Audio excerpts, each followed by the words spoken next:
Ήταν εξαίρετες οι παρουσιάσεις που είχαμε σήμερα από τους ομιλητές και το κεντρικό ερώτημα που για μένα που βρίσκομαι εδώ στους ακροατές είναι ότι πολλοί ακούσαμε επομένως για πράγματα τα οποία αφορούν διαδικασίες. Processes. Τι ευκαιρία έχουμε εμείς εδώ οι παριστάμενοι να επηρεάσουμε αυτές τις διαδικασίες?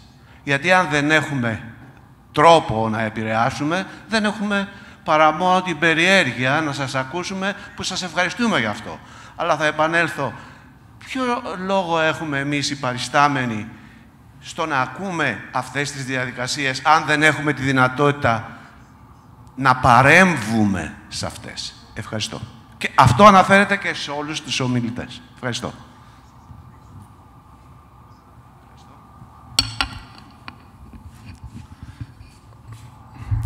Σας ευχαριστούμε πάρα πολύ για την ερώτηση. Έχει πολύ ενδιαφέρον. Εγώ θα προσθέσω και μια άλλη ερώτηση. Ακόμα και να μετέχουμε στις τεχνολογίες αυτές, γιατί υπάρχει ήδη προβληματισμός κατά πόσο οι μεσαίες κοινωνικές τάξεις θα μπορέσουν να έχουν πρόσβαση σε τεχνολογίες εχμής. Επομένως, υπάρχει και αυτό το πρόβλημα.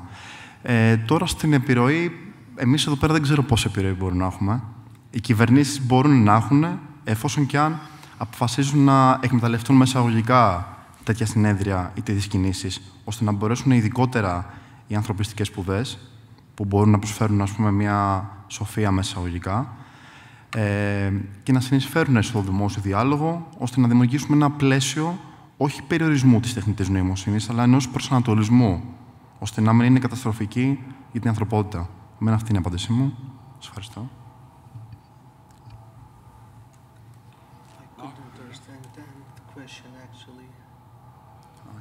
Can you repeat the question, please? Repeat the question, please. He didn't understand well. Translation, I don't have translation, that's why. What is the way we can intervene in the processes of technology which were presenting previously? Have we any chance to influence the processes and the outcomes of the process which is going on without us? There is a technological process which is going on without us. Can we do something to intervene so that to make more human that process? That's my question. Thank you. If I understand your question right, you are asking about how to make technological progress or processes more human, right? Okay. Well, it is my belief that we humans, we are still those agents who can control technologies. We are creators of them. But at the same time, we have to understand that we are influenced by the technological thinking. And we have to understand that it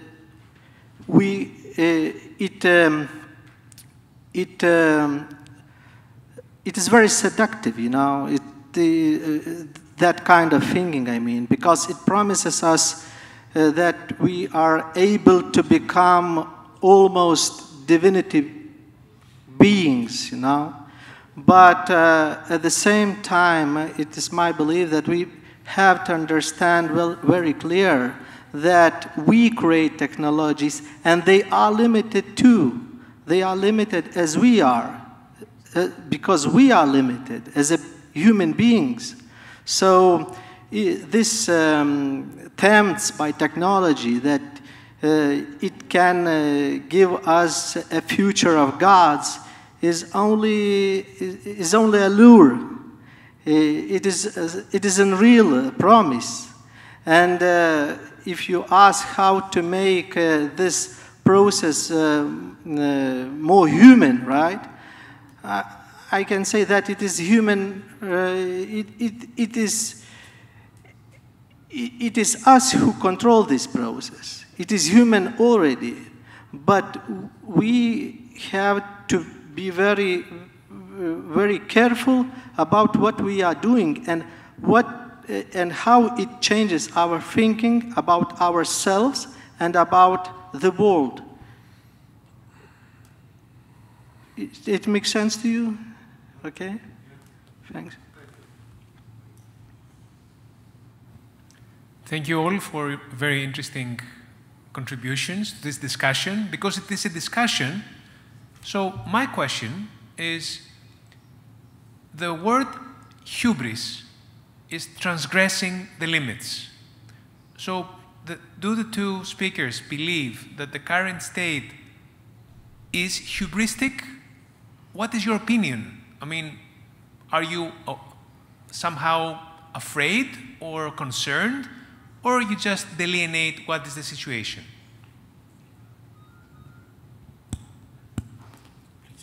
It's addressed to both of you. Yeah. Yes. Ευχαριστούμε πολύ την ερώτηση. Προσωπικά πιστεύω ότι πρέπει να δούμε τις κοινωνικές και πολιτικές συνέπειες. Για παράδειγμα, πώς η τεχνητή νοημοσύνη, για παράδειγμα, επιδρά στη δημοκρατία, στις διαδικασίες. Πώς σιγά-σιγά εκχωρούμε τις διαδικασίες, τις δημοκρατικές, σε αλγορίθμους και πώς οι άνθρωποι και το κοινό αρχίζουν και χάνουν την εμπιστοσύνη τους. Γιατί ποιος είναι υπεύθυνος μετά για τη λήψη αποφάσεων. Αυτό είναι ένα πρόβλημα. Για τον διαθροπισμό, όπως είπα και πριν, συγκεκριμένα, θεωρώ ότι υπάρχει μια κοινωνική διάσταση. Και το ξαναπαραλαμβάνω που έχει να κάνει με τη μετοχή των τεχνολογιών αυτών. Ποιοι θα μπορούν να αγοράσουν αυτές τις τεχνολογίες. Η Neuralink αυτή τη στιγμή δεν είναι κάτι που αφορά το μέλλον, μια φαντασιακή πραγματικότητα, υπάρχει τώρα.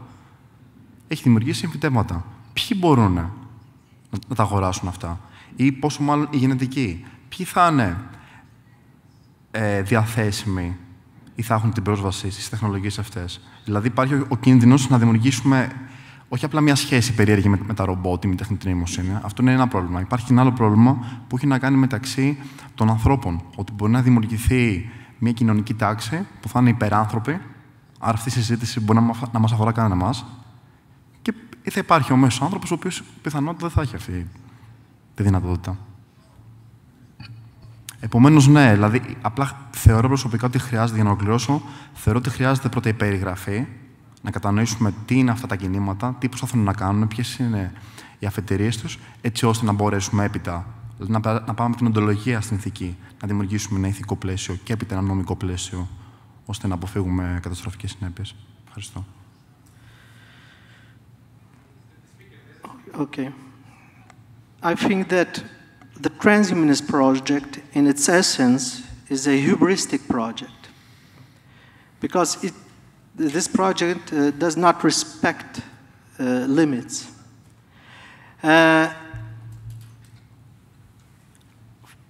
Ancient cultures, they were agonistic cultures, but they did respect the boundaries.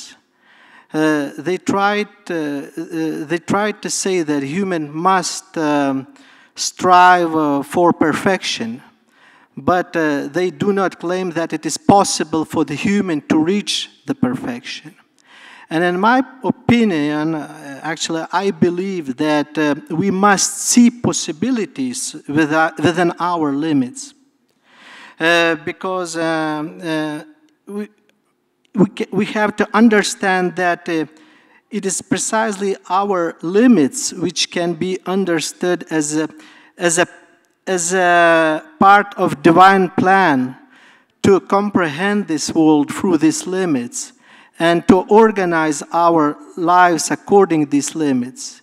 Because this understanding that we are finite beings, it enables us to behave accordingly, to be humble, for example, to be humble to each other, to have empathy to each other, to behave, let's say, nice to each other, because of understanding that we are limited beings, we are damageable beings, and we are not omnipotent and omniscient gods. So I think that transhumanism tries to eliminate this comprehension of ourselves and our world. It is, in my opinion, it is really dangerous project because, first of all, it is anti-hubris project. You know, that's why. One more question. Yes, please. Yes. The question is the following. Actually, it's a thinking and a question. I don't think that anybody is against transformation. I don't think that anybody is against change. Change has always been a development within the human reality from the beginning of the world till now. So we are talking about new terms like humanism, transhumanism, posthumanism, which is okay because it's part of our change. And from what I understood, nobody is against that change. The thing is, the question is living in God or living without God. So the problem is living eternally or being definite and have an end, or living indefinitely in God. So it's not about a matter of dying or not, but what kind of life you live. And correct if I am wrong, but the problem of humanity is exactly this, that we have not yet understood what does it mean to live in God and through God. And if you live in God, whatever change comes, it's okay, because it is within Him. But whatever happens without God, with the absence of God, then whatever change comes, we put ourselves as the center. And this is what makes the problem in the world. Thank you. Is there any question in your statements, or I didn't understand properly? I think that the project of transhumanism actually is grounded on the main idea, an nihilistic idea, that there is no God. We are homo deus, according to some of them. We are gods. And it is really intimately related with the previous question about the hubris, right? And yes, it is a good question. What is the relation, our relation with God? But my answer that transhumanism project eliminates this question, or tries to eliminate this question, because it is we humans who must become God. The homo deus idea, as I mentioned.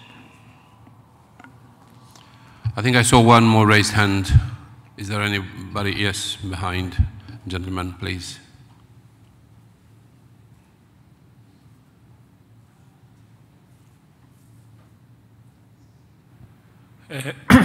Σχετικά με την πρώτη ερώτηση που τέθηκε, σχετικά με την παρεμβατικότητα, τι μπορούμε να συμπληρώσω κάτι πάνω σε αυτό.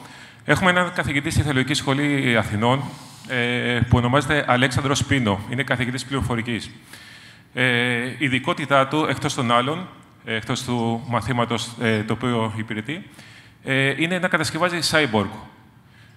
Μας είπε ότι ο τρόπος που δεν είναι ανεξέλεκτες οι εφαρμογές της τεχνητής νοημοσύνης δεν είναι τόσο μόνο σε επίπεδο κυβερνητικό, αλλά στο ότι έχουν αναπτυχθεί πάρα πολλές επιτροπές στον ΟΗΕ και σε άλλους χώρους, οι οποίοι συζητάνε αυτά τα ζητήματα και περιορίζουν τις αρνητικές επιπτώσεις πάνω στην κοινωνία. Οπότε, ένας λόγος για τη σπουδαιότητα της αξίας αυτού του συνεδρίου είναι να δημιουργηθούν πλαίσια και όρια στις ανεξέλεκτες εφαρμογές που τυχόν μπορεί να έχει και θα έχει αυτή η καινούργια πρόκληση, ούτως ώστε να λειτουργεί προς όφελος της κοινωνίας.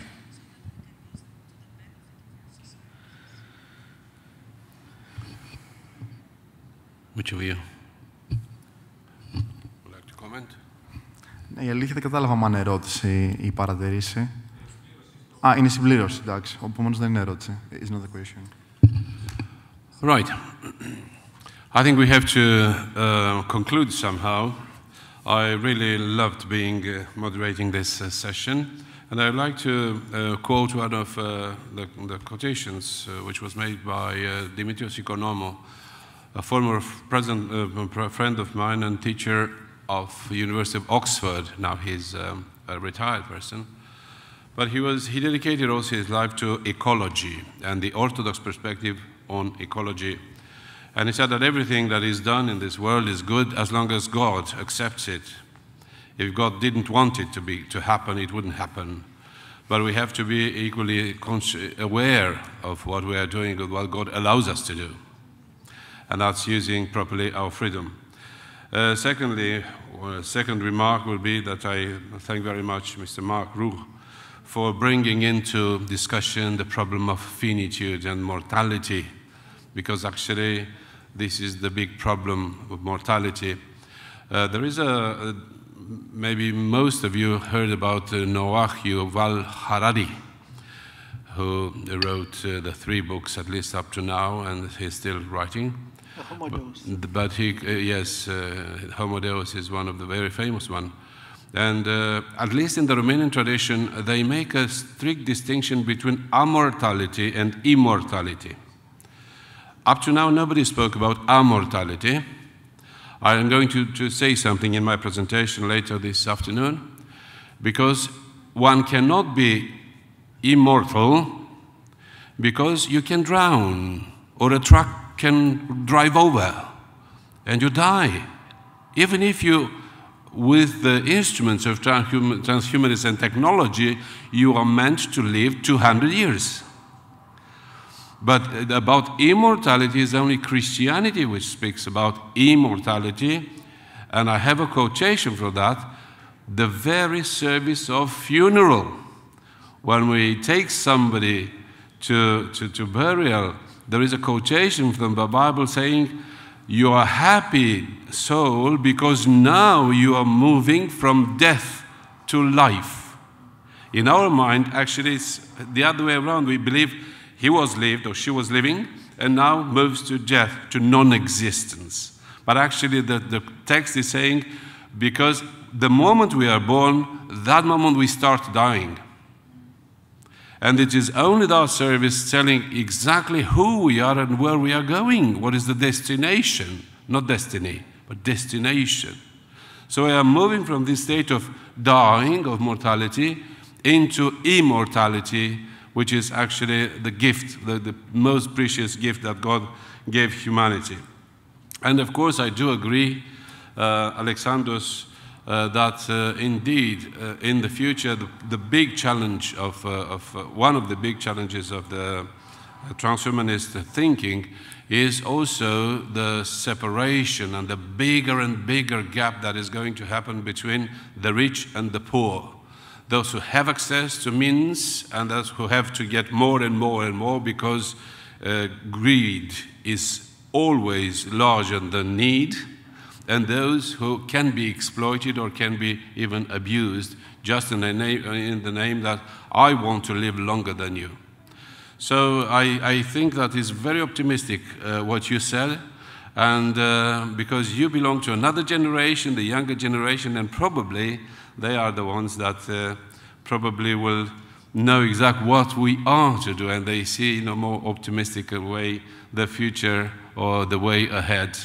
At least up to 2033, there are 2 moments ahead which are very important for us Christians. 2033, when we celebrate the 2,000 years from the resurrection of Christ, and I would like to be there to see how the church looks like then. And maybe 2050, because none of the transhumanists did any statement about what is happening after 2050.